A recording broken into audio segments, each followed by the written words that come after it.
window here. So I'm here primarily to talk about Colab, if this is not a thing that you know about. So Colab is basically Google Docs for Python. You can just, you go to this website, you get this list of things that you've opened recently. I have made this notebook for us to look at, and I'm about to put the link in the chat. Presuming that I can find the chat window, which has gone somewhere. For heaven's sake. Do I have to stop sharing my screen to see the chat window? Oh, no, there it is, sorry. Weirdly, I'm still not very good at Zoom after all these months. Great, everybody, there's the link. So you can look at it on the share screen here. You can go to that link later and play with this same document. One disclaimer that I want to make about this document is that all of the little kind of demos in here depend on a module of data that I have that is under active development, and so almost certainly everything will break within a few months the next time I update that for my own internal use, but you'll get the basic idea. So the two things I want to talk to you today about are Colab and Pandas. Colab, as I said, is like Google Docs for Python. The thing that is really useful about this is that, like other implementations of something known as IPython formerly and Jupyter now, the basic document structure here is a set of cells. The document is made of cells, and each cell can either contain executable Python code or it contain marked up text. So it's very useful to kind of share code with people as I am sharing this with you now. It's also very useful for me to kind of write code on the fly, to kind of ask questions of a data set and then take notes on that data as I go. So it really is like a kind of lab notebook for the kind of work that many of us do. Pandas is a kind of unglamorous but incredibly important piece of software. I describe it here as data management infrastructure for data scientists. It's just basically a way to hold all your tables. All of the stuff that I personally used to do in Excel spreadsheets or CSV files or things are all things that you can hold in Pandas, things that are called data frames. And we'll look at a bunch of data frames and see what Pandas can do for you. Pandas is just a set of very general purpose tools for holding data, for storing it, for filtering and querying it, that is to kind of pick out only parts of the data that you want to look at any given point, to sample data for doing statistical tests, reshaping and pivoting data. Anybody who's done a pivot table in Excel might be excited at the idea that you can do this in a kind of programmable way using Pandas. If anybody has experience with, for example, R, which I think is going to be a topic of another one of these tutorials, you will have experience of having a very ugly set of new programming syntax to learn. Pandas is the same way. It takes a long time to develop an intuitive relationship to Pandas, but it's worth putting in the effort because it is just a really powerful set of tools. So if you are new entirely to the world of Python and or Pandas, I've just listed a couple of other tools that I use every day to do things with musical data. Matplotlib and Seaborn are two kind of standard libraries for doing visualizations. We're not going to have time to go into that today. NumPy and SciPy are part of the standard Python library essentially at this point that allow you to do all of the statistical tests that you might need to do. sklearn is a great set of powerful tools for doing machine learning. And all of these are things that you can do kind of interactively and in an exploratory way in Colab or any other Jupyter implementation. So this particular, the way this works is you have these code cells here, like the one that I'm in, and you run them simply by hitting Shift-Enter, and then it will execute this code. What this code does is load a bunch of standard modules that we're using. And in particular, just to kind of show you one of the ways in which you can use Colab to do weird personal stuff, not just stuff that's standardly available, is I have a data set of Carolingian, or well, post-Carolingian late medieval chant called the Late Medieval Liturgical Offices data set. together with a whole bunch of code that I've run to provide some infrastructure for interfacing with the data. So this code just grabs that whole thing from GitHub. This is the thing that will break the next time, you know, I make a change to the API for this data set, but it'll work enough for now. So the most important thing that this module gives us is a set of data frames that hold all of the data in this. So one of them is a table called chance, and that contains, as you can sort of see, it contains 5,950 rows by 15 columns. That represents 5,950 chants, and then 15 pieces of information about each one of those chants. And you can see that those pieces of information are an ID number, something about corpus and subcorpus, the mode, which is the thing that we're going to be thinking about today, of that chant, then 2 other modal identifiers about that, and then some metadata about the liturgical position of this particular chant, its text, and then a symbolic representation of the chant in what's known as Volpiano notation. This is a notation that's standardly used in the chant community these days to do online representations of chant. What is nice about Volpiano is that it is both human readable and machine readable in the sense that if I copy this into another document and then put this literal text into a font called Volpiano, it will appear as music notation, which is kind of nice. So this is a nice bringing together of notation and symbolic representation for the kinds of statistical inference that we're doing. Okay, so that's what we have in the chance table. Just to show you the kinds of stuff that Pandas allows you to do, I can ask a question like, okay, tell me of all of these 5,950 chants, what modes are they in? So I use this modus here to just pull out the chants column from the chants data frame and use the Pandas value counts function to tell me what are the different values in that column and how many times do they appear. So you can see that we have 1159 of those chants are in the mode that's labeled 1D. That is to say the mode that's numbered 1 in the 8-fold modal system with its final on the note D. So this information is useful. There might be a context in which I want to normalize this data so I can see, instead of just the raw numbers, what proportion of the chants are in that. And that is very easy to do by setting normalize to tour, and that doesn't work. So I'll try setting it to true and see if that works a little better. And now all of those numbers are normalized. Okay, so that's a kind of basic functionality. We can do other things like say, I don't know what's in this column called corpus, but I notice that everything is an L. One quick and easy way to test the hypothesis that everything is an L is to just do a value counts on that. And then I will see, indeed, everything in that column is from L. So there I've validated my hypothesis without having to inspect manually all of these rows. Okay, so another table that's available to us here I've called syllables. This has substantially more rows. This has 183,000 rows. And each row here now represents one syllable in this data set.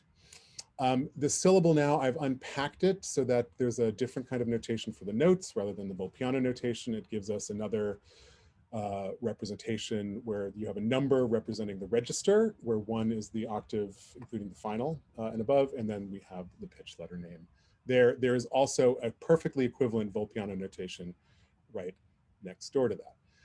So one of the columns, which we'll look at right now, is number of notes. So we can ask some questions about, well, how many notes do syllables last in this corpus? And as we run this, we can get a nice value counts table that tells us what we might expect, that the vast majority of these are very small, very short syllables. But we'll also notice as we scroll down this, this list that there are also some very long syllables. So let's now say, instead of looking at all of these, let's ignore all of the chants that have notes that have 15 notes or fewer. So I'm now going to comment in this line here. to show you the very valuable query function. This is one of the most important things that Pandas does. So this will allow me to pull out only rows of the 184,000 here where the number of notes is more than 15. And now you can see that the first note, the first row that it picks out is number 310, then 381, then 527. So it's very few that we're able to look at. Now I can ask among those, are there repetitions in the Volpiano column? That is, are there long melismas that appear in multiple chants? And indeed, there's not a lot of them, but there, for example, is this one very long melisma that appears in 6 different chants.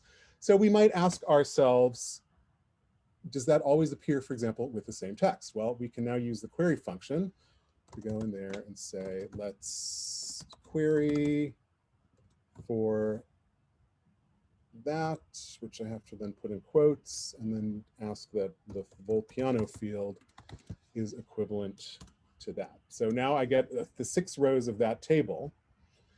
And we can see that here's the text that goes with each of those syllables. We can at least see that the text of the chant is changing.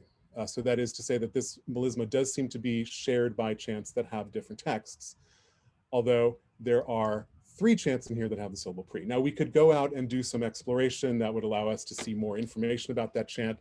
Pandas makes that very easy to do, but that is one of the most counterintuitive things about Pandas, is how to combine information from 2 different tables. Let me just show you a couple of quick other things that you can do that are basically repetitions of things that we've done with other tables.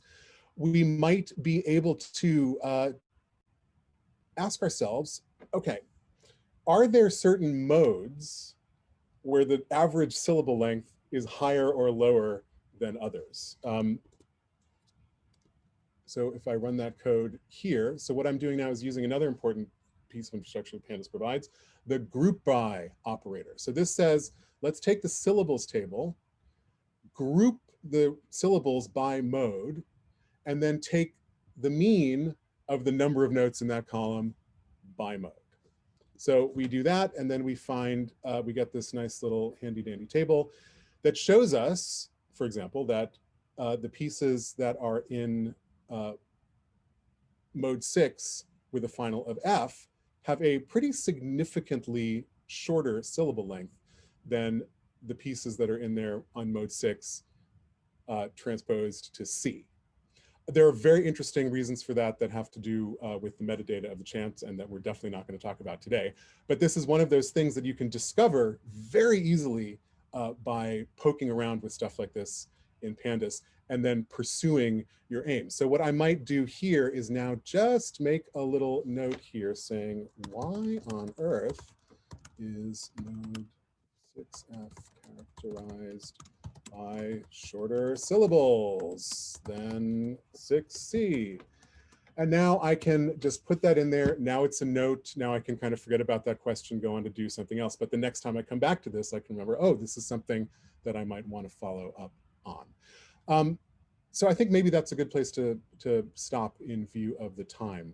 But I just wanted to kind of show with you a little bit of something about my day-to-day workflow when I'm looking for interesting things to think and write about. These tools make it so easy to kind of think in Python without having to go back and forth between a million different files and try to, export CSV files and Excel files and remember what I called them and what they're named. Instead, everything is just turned into nice little lines of code that are much easier to read.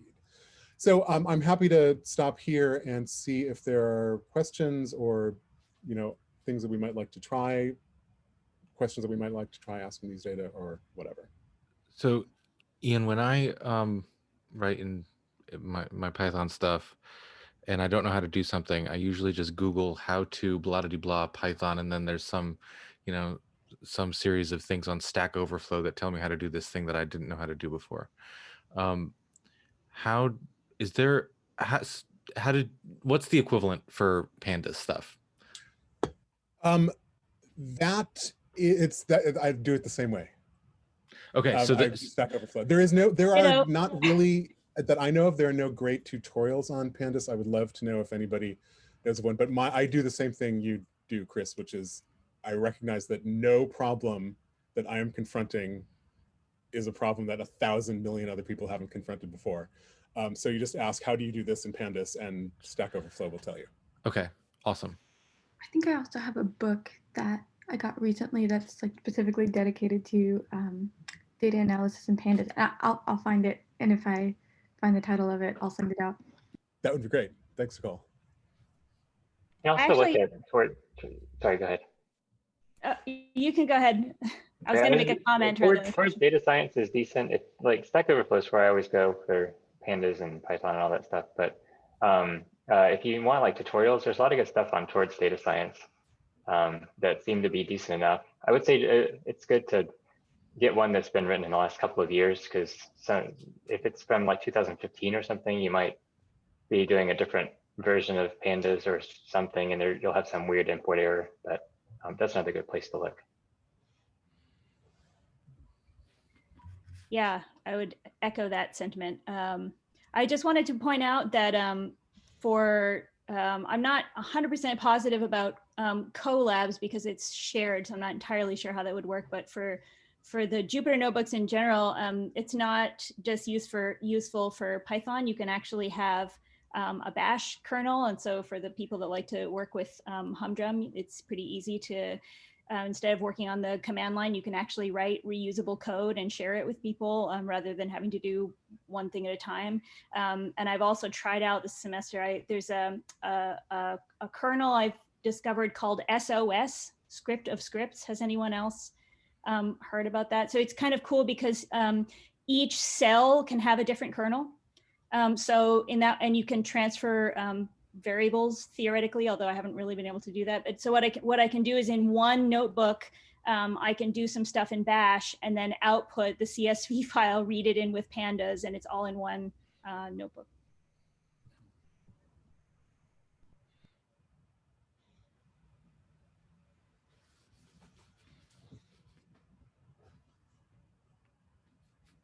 That was great, Claire. I hope somebody else with lots of related experience will feel free to share other stuff.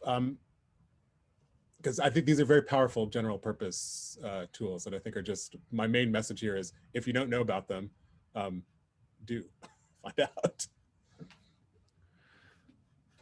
Oh, I also would mention that I can find the link and put it in here, but I think it's Thomas Irola has a really nice Music 21 demo using Colabs and some Pandas stuff in there as well. I tried maybe 6 months ago to get Music 21 working in Colab and found it impossible, but it sounds like he has solved that problem. Maybe, yeah, I'll try to find the link and put it in the chat. That'd be awesome. The stuff which folks are putting in the chat, I'm gonna put in the chat the link to the music informatics group Google Doc, and I've been doing my best to put things that we've been talking about there in it. But if folks would put their stuff in that, then it will live past this individual Zoom meeting, and we can see it later. Anything else? I have a quick question about this Colab thing. So it's collaborative, right? And do you have any control over which versions of packages and libraries you can use, and can you install new ones, and is there GPU support if you pay money? Yeah, so Colab used to be freer than it is now. It's definitely, what is that term for annoyingware? Freeware? Well, freeware that is Shareware. Specifically made to be annoying in the free version. So now you will get kicked off your runtime, especially during the day, if you're idle for 10, 15 minutes. And then all that means is that you have to restart your kernel and then run any code that you had run to get to a certain point. So if you have a lot of dependencies and are doing a lot of calculations in the notebook, it can be super frustrating to have to do that. But yeah, you can pay for not having that done to you. I believe you can pay for GPUs. But because there is a shell interface right there in even in the Python kernel, that's what I'm doing to, for example, load my own stuff from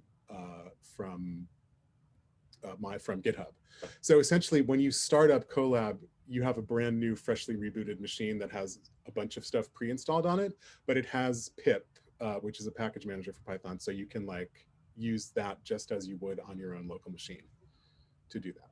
It's just that once you get kicked off the runtime, you have to redo all of that stuff. I think you had another question in there though, and I answered one of them.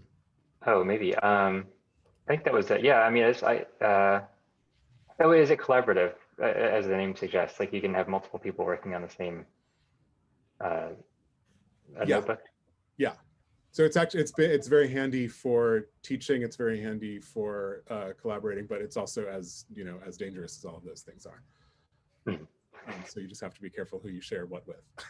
Yeah, I guess you can like roll back versions if someone messed something up. Yeah. Okay. Exactly. And one thing that I should just also say, because I didn't get around to the things that demo this, you can, the graphics libraries, you can plot them and they stay right there in the notebook. So it's much easier to visualize things once you have a sense from looking at the tables that there is some data to be visualized there. And once you write those lines of code that visualize them, it's, again, like drawing that graph right into your notebook. It's very handy.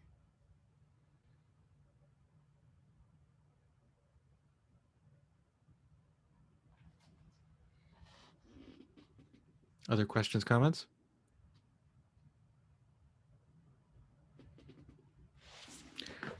Okay, so we'll adjourn, and we can re-adjourn on Friday for our 3 presentations